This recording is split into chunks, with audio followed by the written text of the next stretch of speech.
What we've experienced for the past 9,000 years is the exception. It's not the norm. The norm is climate instability. That's kind of a jumping off point for people to understand, well, how do we get this climate stability and what can we do to preserve it?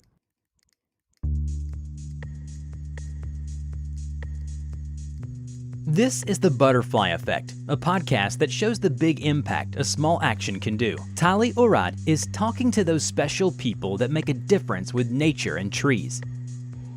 Welcome everyone to The Butterfly Effect. My name is Tali Orad. I'm your host and your butterfly here.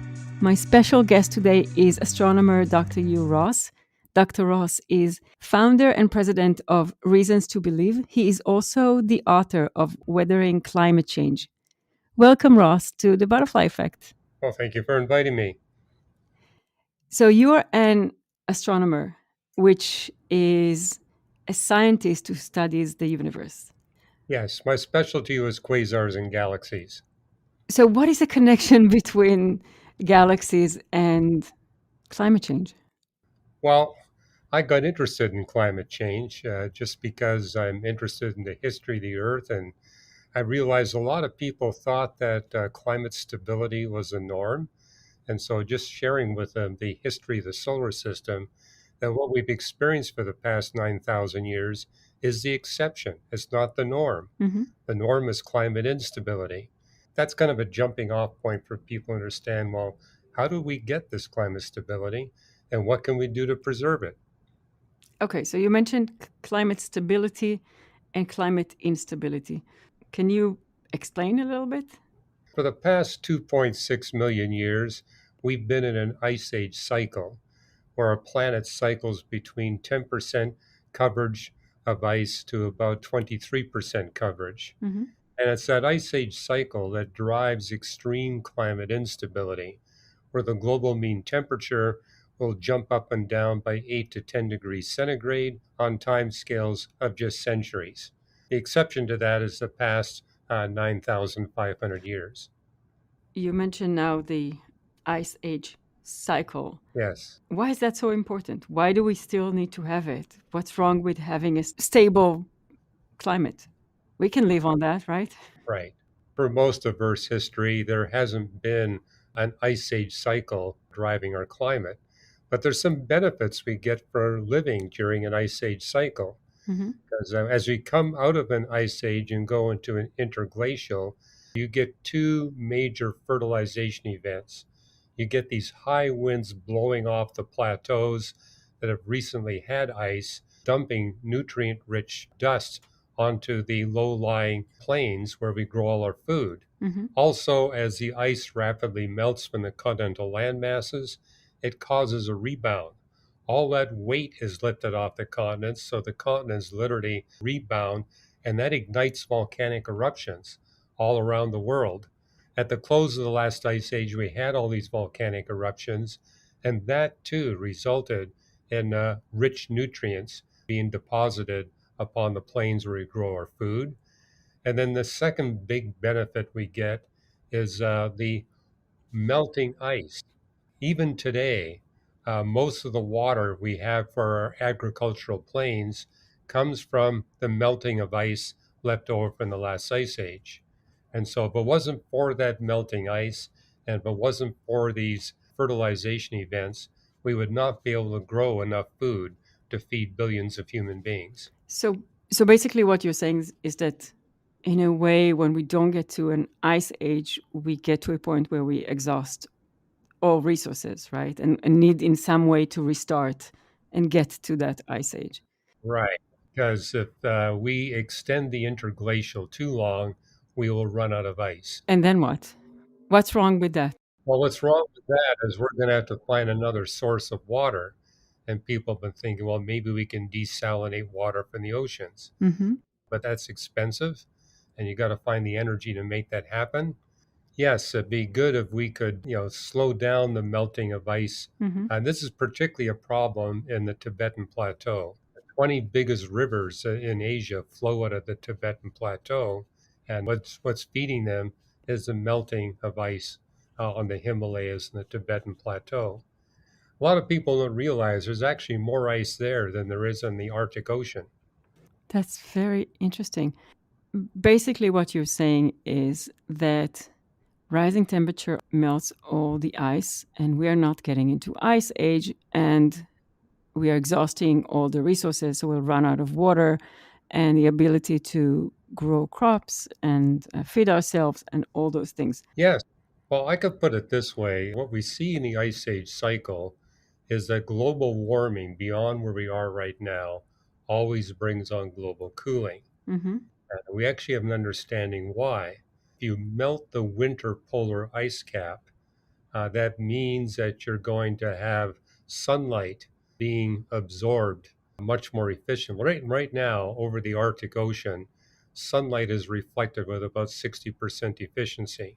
Mm-hmm.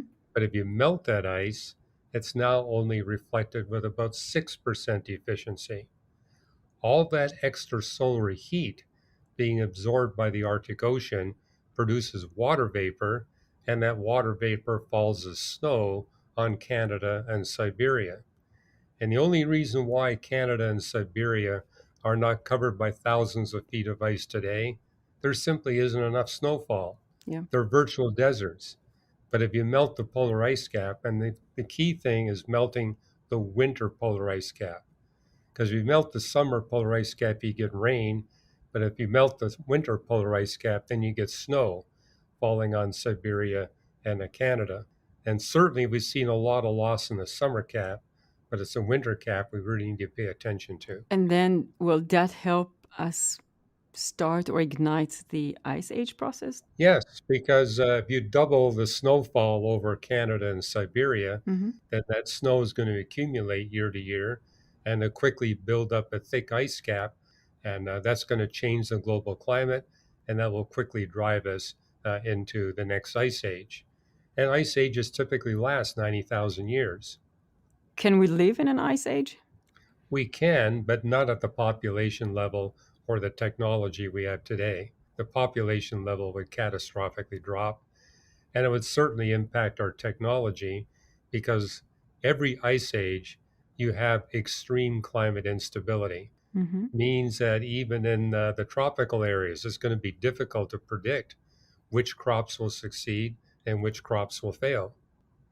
And do you think there is a way for us to prepare for that? Because it seems like it's inevitable that it's coming. Maybe not tomorrow, but soon It is enough. inevitable that it's going to happen. However, we can delay it. We have the potential of bringing on the next ice age within a few centuries, but we also have the potential of putting it off for 1,000 to 1,500 years.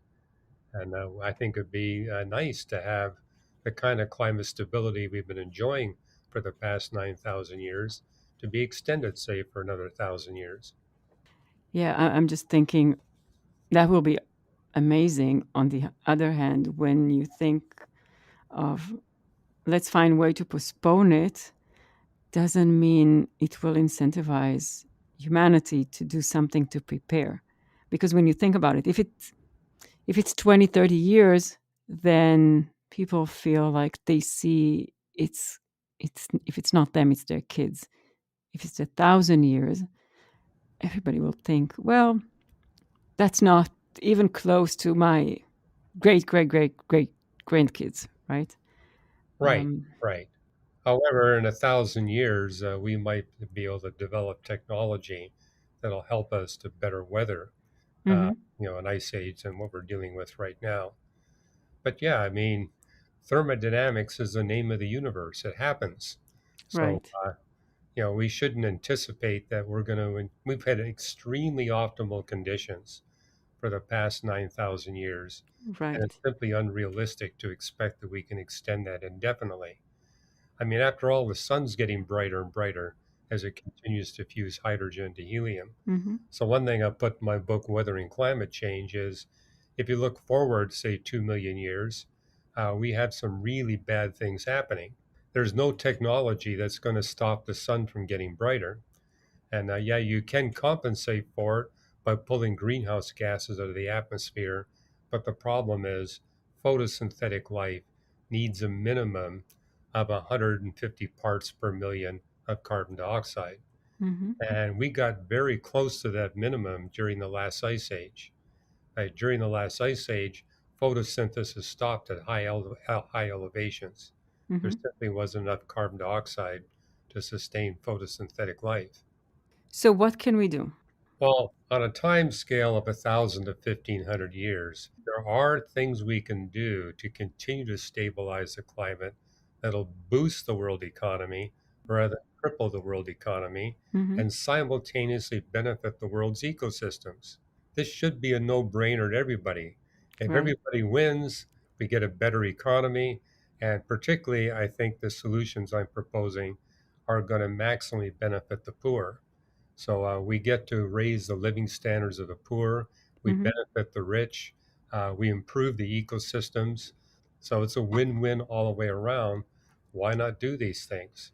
So, tell me about those things. Probably the most immediate thing that we could do that would bring an enormous benefit is stop burning coal and instead burn natural gas.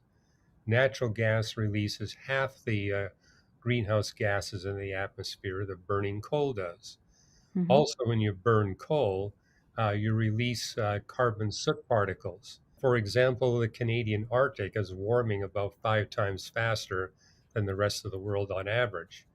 And what they're recognizing is not so much the greenhouse gases, it's the black carbon soot. Hmm. Black carbon soot from India and China is being wafted and being dumped on eastern Siberia and on Canada. That's something that could be done immediately and Hmm. it could be done very economically. Yes, you're still burning fossil fuels, but you have an immediate impact on reducing greenhouse gases and eliminating black carbon soot. And hopefully, by that, also transition to other energy like solar. Well, I'm not too optimistic about wind or solar. I mean, wind, for example, it's got a high carbon cost to construct and maintain, and it kills birds. And Right. you're dependent on variable wind velocities, so it's not that reliable. Solar requires carpeting a lot of our planet with panels, which is going to impact the ecosystems over those parts of the world. And it's not that cost effective. I think what has great hope is thorium nuclear power generation.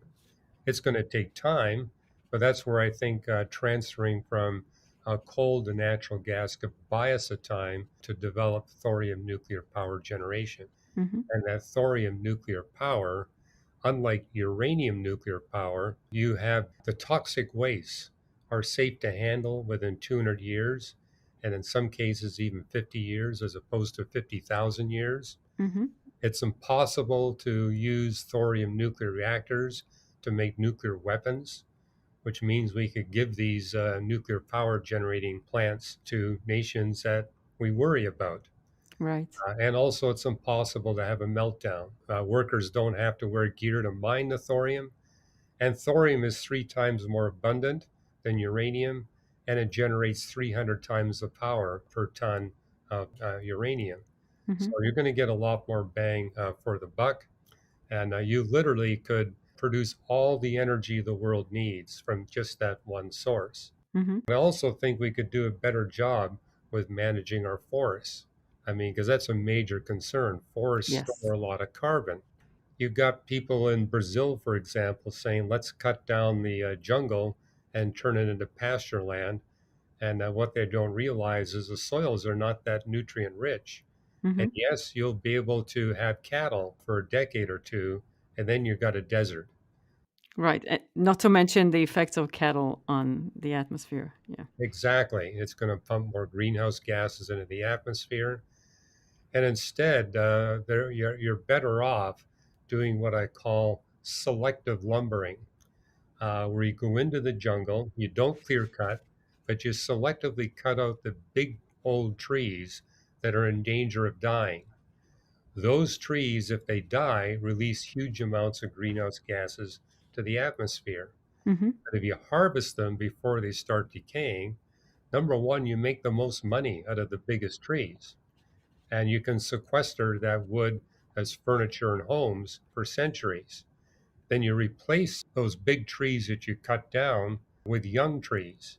Hmm. And trees at a certain age will pull greenhouse gases out of the atmosphere at up to 4 times the rate that old trees will. And so, this idea of preserving a forest where we don't cut down anything is actually counterproductive. We'd be better off selectively harvesting the trees, not clear cutting, but Right. selectively harvesting, replanting, making sure the trees are not too dense, because if they're too dense, the bark beetles will go in and kill the trees. And the bottom line is you can make a lot of money from lumbering if you lumber that way as opposed to clear cutting. The wildlife is going to do a lot better, and you're going to be doubling the amount of greenhouse gases you're pulling out of the atmosphere.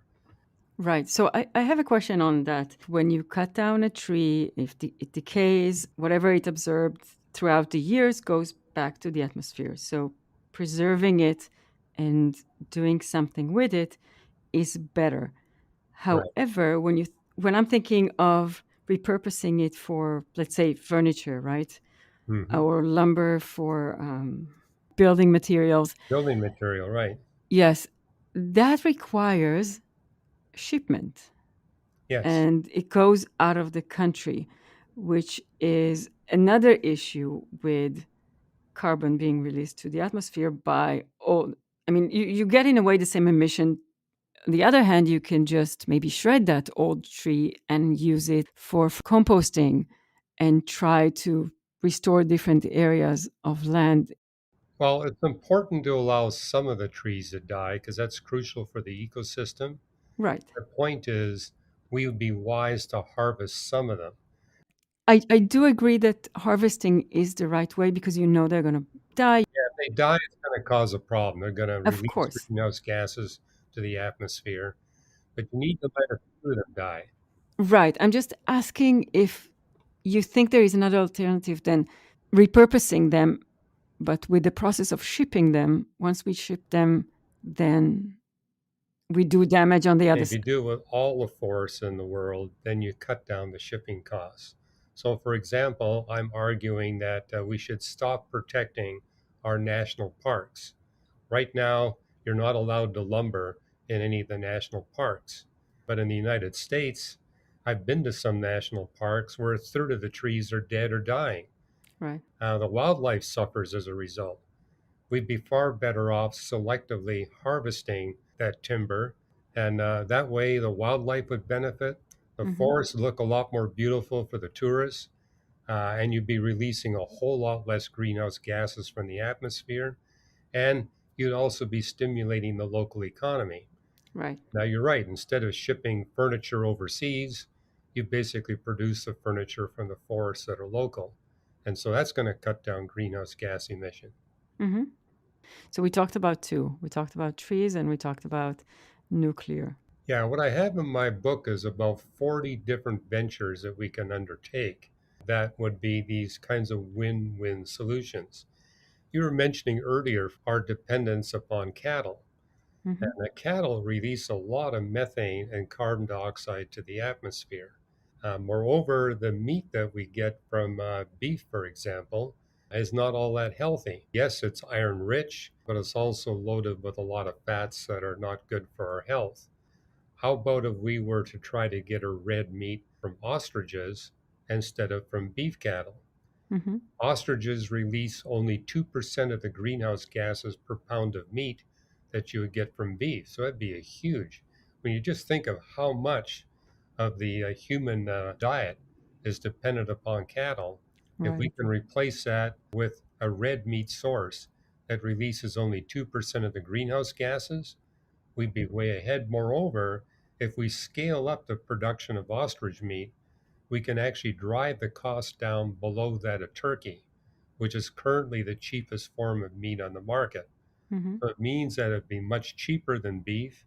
It'd be red meat, tasted ostrich meat. It tastes just as good as beef. It's very low in cholesterol and saturated fats. It's Hmm. literally the healthiest meat that you can eat. So it's going to be good for your health. It's going to be cheap to raise. And you release only 2% of the greenhouse gases. There is one downside, however. You cannot treat ostriches like you do cows. Cows you can release into a huge pasture and just ignore them. They Hmm. don't need human contact. But ostriches are highly social animals. They need contact with one another. They love contact with humans. Right. If you raise them the right way, This could be a huge economic boost to the diet and nutrition of the world. It'd be a cheap source of food and a greenhouse gas emission. Hmm. You don't need a lot of land for raising ostriches. So instead of having these huge ranches, you could have much smaller ranches, which means you could have bigger forests than we have on the planet today.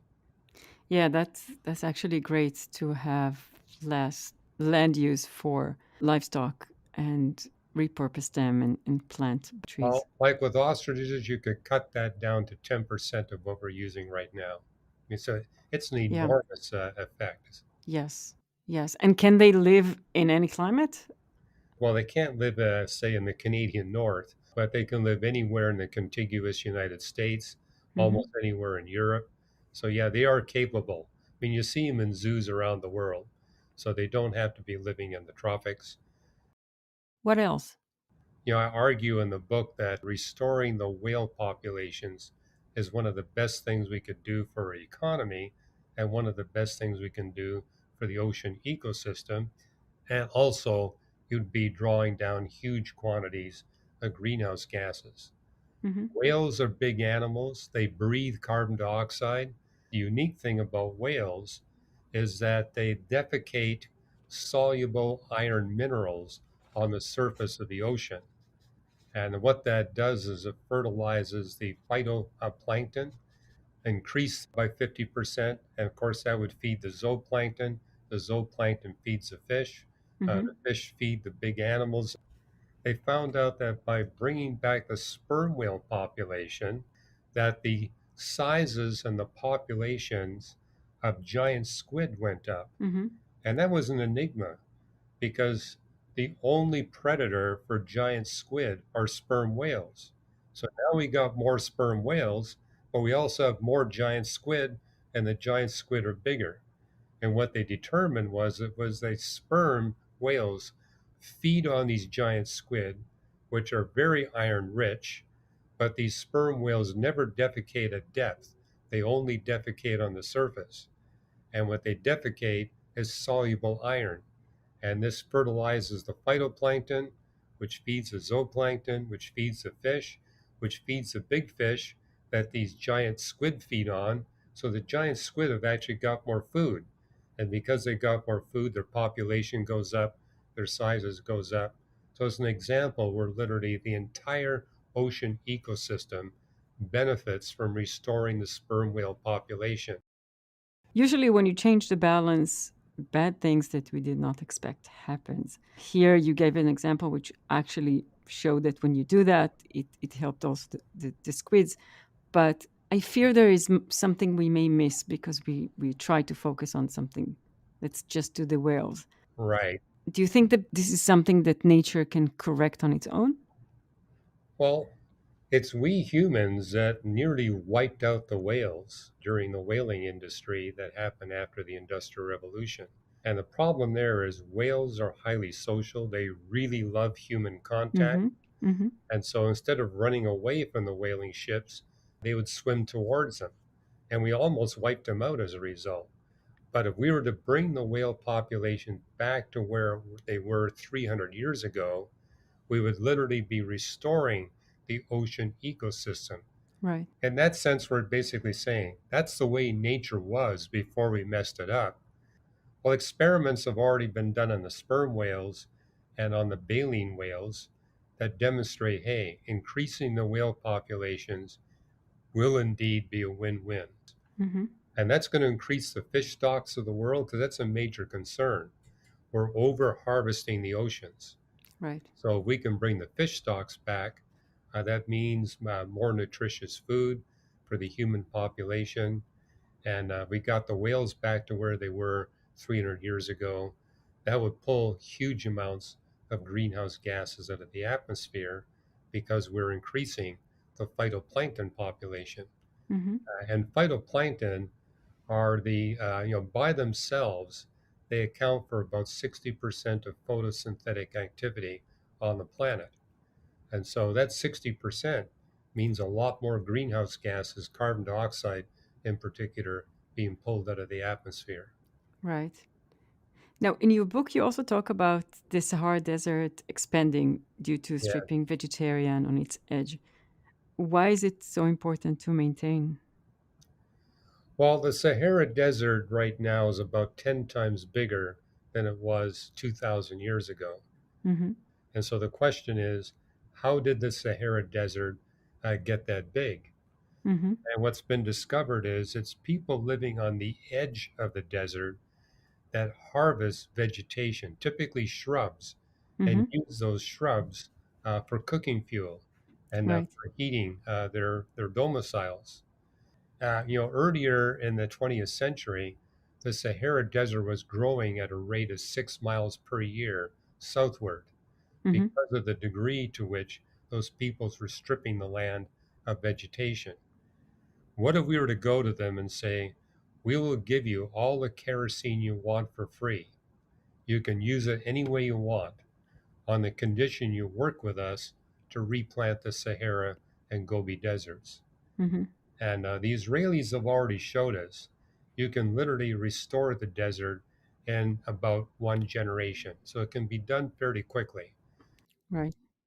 And if we were to do that, the Sahara Desert would now become an income source for those people.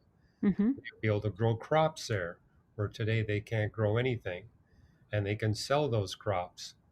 Moreover, the wildlife would be restored to that region. So Mm-hmm. you restore the ecosystem, you generate an economic source of income, and you're pulling greenhouse gases out of the atmosphere. Right. All the examples, which are mostly something that governments need to do, administrations need to do.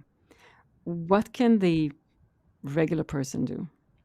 I'm arguing that if we give people a strong enough economic incentive, the governments won't have to do anything except get out of the way. And economists tell us if you can show people that they can get more than a 7% return per annum on their Mm-hmm. investment, Mm-hmm. you don't have to pass any laws. So, for example, what if the national parks agencies basically told the local lumbering companies, you can come into our national forests and national parks, but we want you to harvest in a way that's going to benefit the national parks and the ecosystems there, but also make you more money than you would make if you were just a clear cut. Right. I think the lumbering companies would say, wow, what a generous offer. Thank you. Do we have any hope of impacting or slowing climate change? What do you think?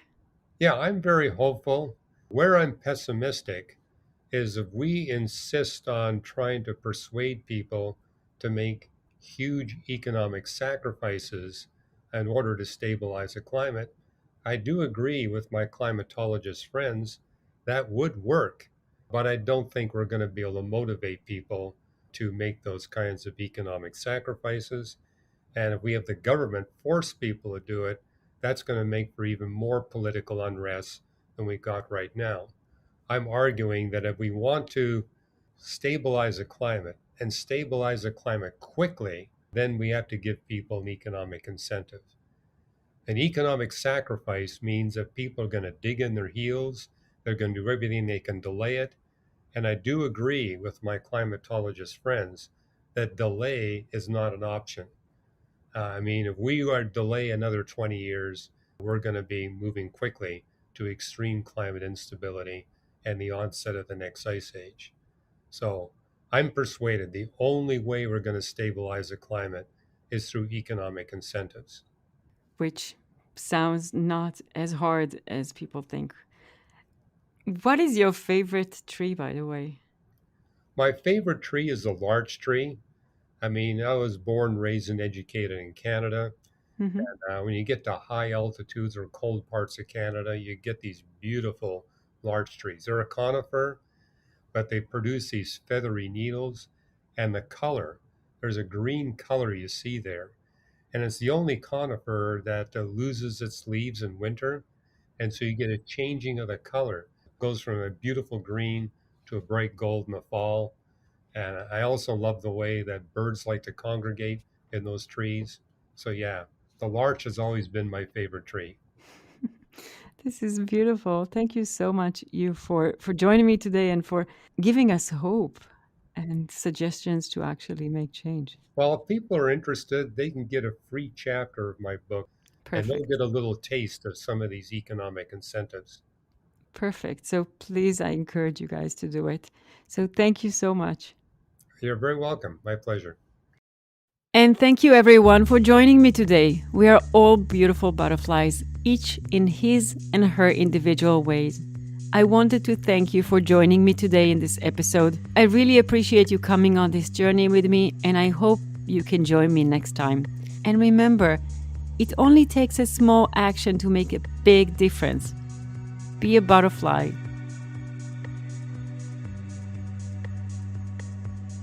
And that's all for this episode. Thank you for joining us today.